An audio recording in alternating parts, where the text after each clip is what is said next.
మజ్జిగ గురించి ఎవరికీ తెలియని నిజాలు. మజ్జిగలో ఇంగువను, జీలకర్రను, సైంధవ లవణాన్ని కలిపి తీసుకుంటే పొట్ట ఉబ్బరింపు తగ్గుతుంది.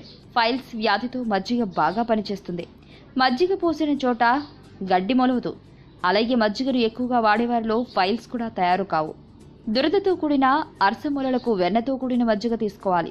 మజ్జిగలో కొంచెం నిమ్మరసం కలిపి తీసుకుంటే మల విసర్జన తర్వాత మలద్వారంలో వచ్చే మంట తగ్గుతుంది.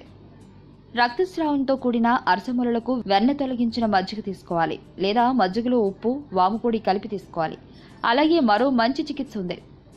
చిత్రమూలం వేరు బెరడును ముద్దగా దంచాలి. ఈ పేస్టును కుండలో పోసి దానిలో మజ్జిగ చేసుకుని తాగాలి. పిప్పళ్లను వర్ధమానం యోగం రూపంలో మజ్జిగతో వాడాలి. అంటే పిప్పళ్లను 10 రోజుల వరకు రోజుకొకటి చొప్పున పెంచి తిరిగి తగ్గించుకుంటూ రావాలి. మూత్రంలో మంటకు మజ్జిగలో శుద్ధి చేసిన గంధాన్ని కలిపి తీసుకోవాలి. చర్మం పైన మంటలకు మజ్జిగలో వాష్ క్లాత్ ని ముంచి ఒళ్ళు తుడుచుకోవాలి. సోరియాసిస్, ఎంజిమాకు చిక్కని మజ్జిగలో ఒక 4 గుడ్డును, ఒక నూలు గుడ్డను తడిపి కొన్ని గంటల పాటు చర్మ వ్యాధి ఉన్న చోట పరిచి ఉంచితే ఉపశమనం లభిస్తుంది. అలర్జీలకు మజ్జిగకు కాస్తంత పసుపు చేర్చి తీసుకోవాలి. ఒంటి కణత నొప్పికి అన్నంలో మజ్జిగ పోసుకొని కొంచెం బెల్లం కలిపి తినాలి.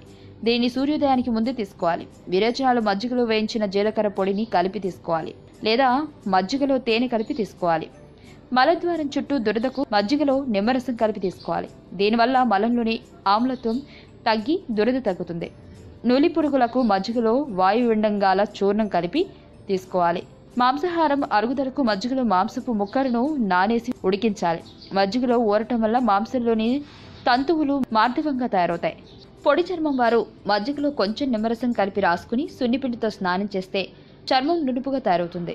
ఆరోగ్యవంతమైన జీవితం కోసం మనం పాటించాలి కొన్ని నియమాలని. చిన్ని చిన్ని చిట్కాలతో చింతలేని జీవితాన్ని ఎలా గడపాలి అనే దానికి వీక్షిస్తూనే ఉండండి మన ఆరోగ్యం యూట్యూబ్ ఛానల్. మరిన్ని ఆరోగ్య సూత్రాలకు సబ్స్క్రైబ్ చేసుకోండి.